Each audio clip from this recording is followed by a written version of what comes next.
basically saying he's not allowed to sue and defend himself because I'm a victim. This is absurd to use that as a way to stand up for all victims. I'm sickened by the lengths she will go to, as was Brian Friedman, who responded very well, I have to add, that there was no SH. Blake Lively broke down after a shocking statement from Justin's lawyer.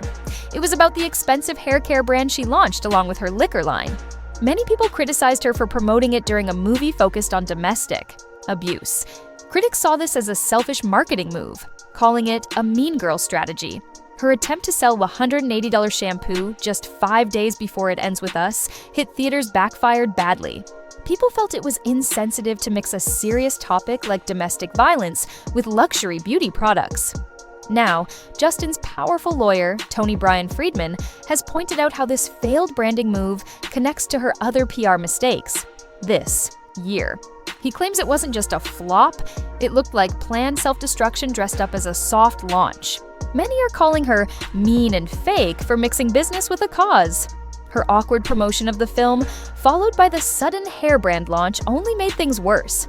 Critics didn't hold back, saying it looked more like a messy marketing disaster than a real effort to raise awareness.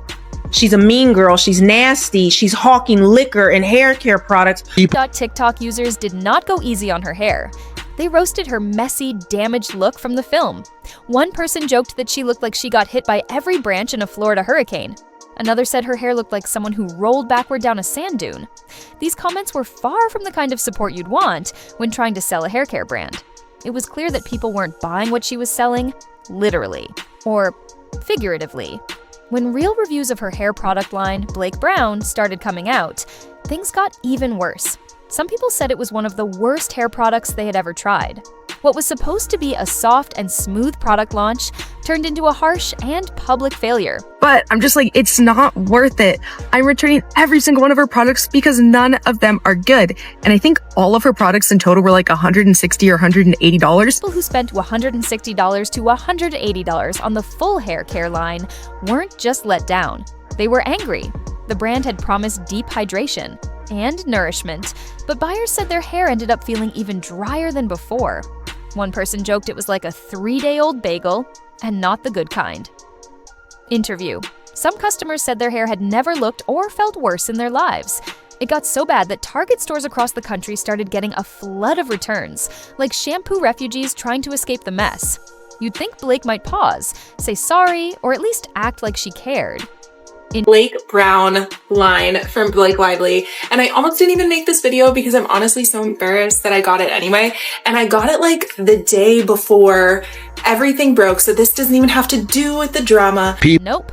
She did what a lot of celebrities do when things go south. She doubled down. Suddenly sales were everywhere.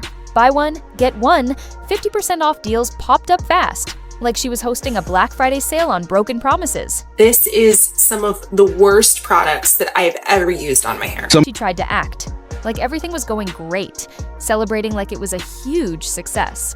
But behind the scenes, things were falling apart. The returns kept piling up, and customer complaints were everywhere. It was clear things were not as perfect as she made them seem. Even her hair in that awful trailer looked better than the situation she was in. She was losing control, and it showed. And when I tell you that my hair has never felt so unhealthy in my entire life, like what did she put in this? But the real issue wasn't even the shampoo. The timing of the Blake Brown launch showed just how little she cared about the real message behind It Ends With Us. The movie was meant to support survivors of domestic violence, but she took over the press tour to promote her hair mask and liquor. Brand instead.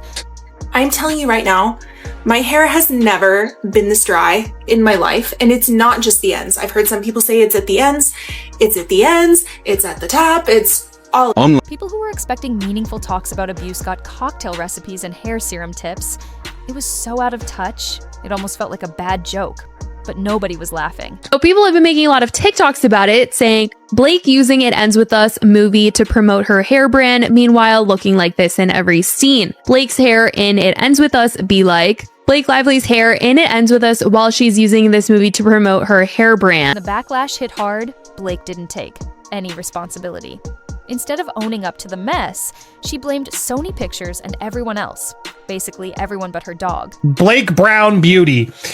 Buy one, get a second for only 50% off, guys. Now, look, I know I'm sort of promoting this deal. She's probably hoping, but I promoted in that it looks like you're doing okay business-wise, Blake. But insiders revealed the truth.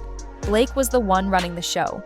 Through her company, Maximum Effort, she controlled the marketing. She chose to promote shampoo and vodka instead of focusing on the film's true message, supporting real victims. Interview. And when everything started falling apart, she acted like she had nothing to do with it, like she was just watching the chaos unfold from the sidelines. She's now advertising and has all these people showing off her Blake Brown hair care products, where she talks about, oh, that's a anyway, 7 years I've spent on this hair care line that apparently was destroyed by Justin. It got even worse when actual survivors started speaking out. They said they felt used, not supported, not respected, just used. Blake took their pain and turned it into a marketing tool, slapping a $50 price tag on it with her hair serum. It felt greedy, messy, and deeply hurtful. She's a mean girl. She's nasty. She's hawking liquor and hair care products for a domestic violence movie, saying it wasn't about domestic violence. Now, her legal team is holding tight to California's new Section 47.1 law like it's their last hope. The law, which started on January 1st, 2025, was made to protect real victims of harassment and abuse from being crushed by big lawsuits. The law was made for real survivors facing real threats, not celebrities dealing with bad press. But Blake twisted it so far that even lawyers and survivors are left stunned, asking, is this actually happening? Interview, her whole legal claim, no assault, no threats, no actual danger. Just a few vague moments blown way out of proportion, like trying to turn dirty looks into federal crimes.